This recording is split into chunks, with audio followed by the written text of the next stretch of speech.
Bismillahirrahmanirrahim. Wassalatu wassalamu ala nabiyyina Muhammad wa ala alihi wa sahbihi ajma'in. Dear viewers in Islam, we are going to speak in this episode about another parable of Al-Quran, again from Surah Al-Baqarah, from verse number 19. Let me read that parable first in Arabic. أعوذ بالله من الشيطان الرجيم أو كصيب من السماء فيه ظلمات ورعد وبرق يجعلون أصابعهم في آذانهم من الصواعق حذر الموت والله محيط بالكافرين يكاد البرق يخطف أبصارهم كلما أضاء لهم مشوا فيه وإذا أظلم عليهم قاموا ولو شاء الله لذهب بسمعهم وأبصارهم إن الله على كل شيء قدير. Let us take the translation of these two ayats. Or another similitude is that of a rain-laden cloud from the sky. In it are zones of darkness and thunder and lightning. They press their fingers in their ears to keep out the stunning thunderclap, the while they are in terror of death. But Allah is ever around the rejectors of faith. The lightning all but snatches away their sight. Every time the light helps them, they walk therein. And when the darkness grows on them, they stand still. And if Allah willed, He could take away their faculty of hearing and seeing. For Allah hath power over all things. This is the whole picture. And we said in our first episode that there are two pictures and they resemble each other. This is the example of those hypocrites, those people who got Iman and who got some hypocrisy as well. Branches of Iman, branches of Nifaq. They fluctuate between two of them. And this is why their case is different from the first group of hypocrites who were very, very sincere in their hypocrisy. But these people, they are different from them. This is why Allah subhanahu wa ta'ala has given a different similitude for them. And look at the similitude itself. The first one, they are given the example of fire. And these people, they are given the example of water. And you can have the difference between the fire and the water in the very same way. This is the difference between two groups. Now, what is the similitude first? And then we are going to see how it fits the picture of those hypocrites. أَوْ كَصَيِّبٍ مِّنَ السَّمَاءِ فِيهِ ظُلُمَاتٌ وَرَعْدٌ وَبَرْقٌ. Like water, rainwater, which is coming from the heaven, and in that rainwater, فِيهِ ظُلُمَاتٌ, there are darknesses. وَرَعْدٌ, and there is thunder. وَبَرْقٌ, and there is lightning. Now, as you know that when it is a very heavy shower coming from the clouds, and then there is the sound of that thunder, and then the lightning as well. All these three things are going to create a very, very terrible picture. Just think about some people who are traveling in the desert. And then they are facing this torment of the rainwater pouring upon them in a very heavy quantity of water. And then these people, they were struck with lightning.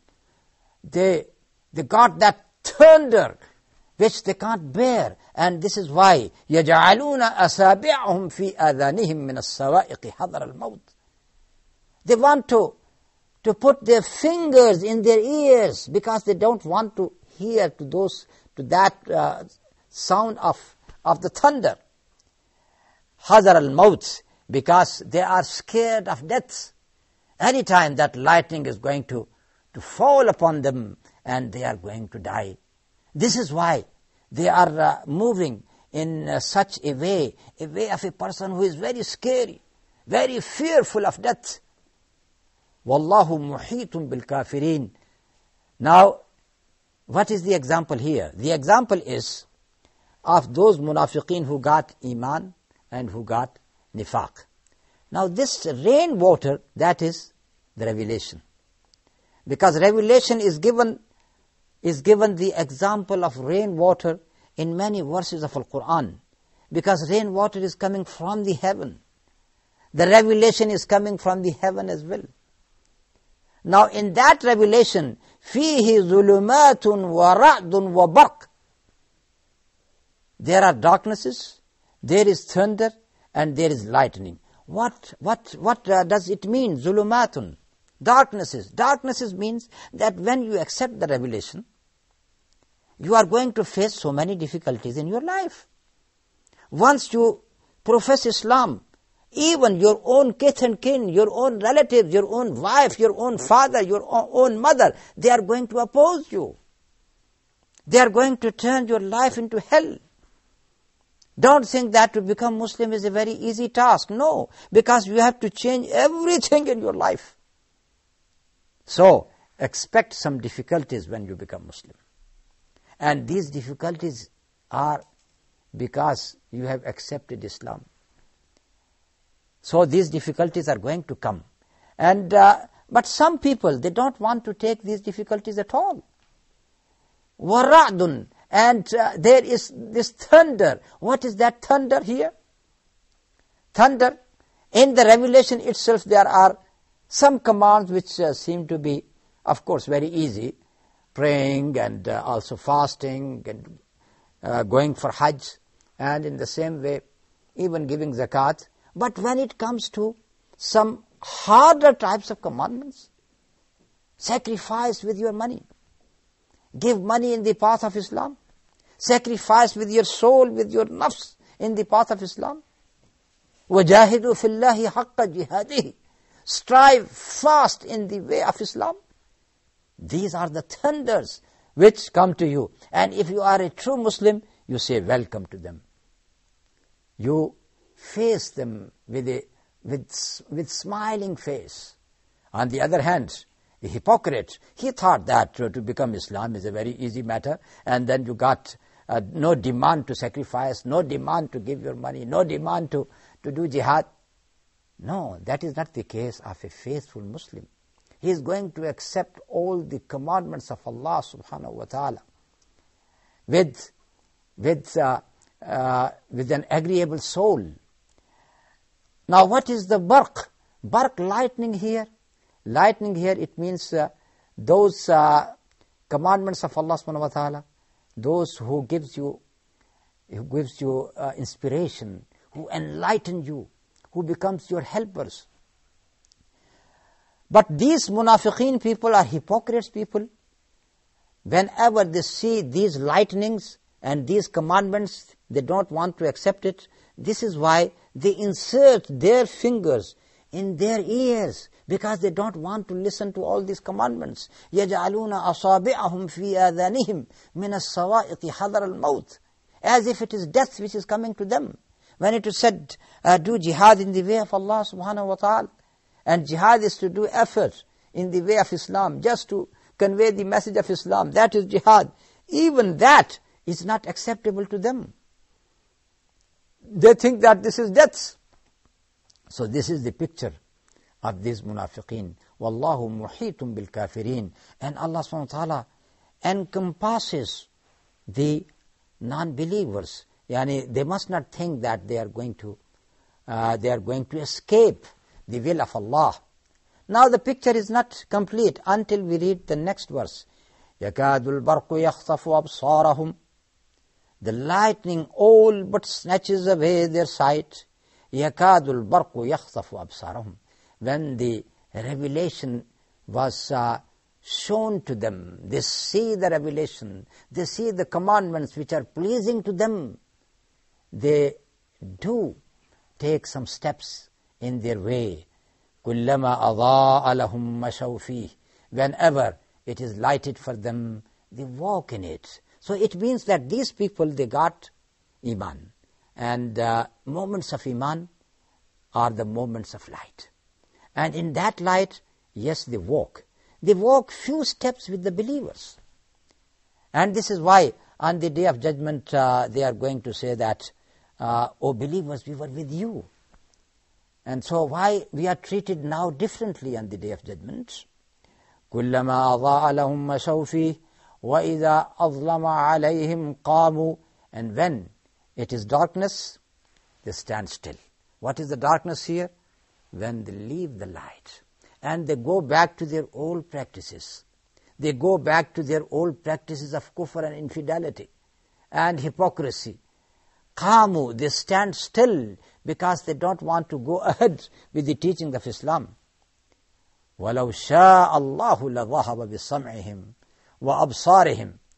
If Allah subhanahu wa ta'ala wanted, He could have taken away all their sights and all their hearings.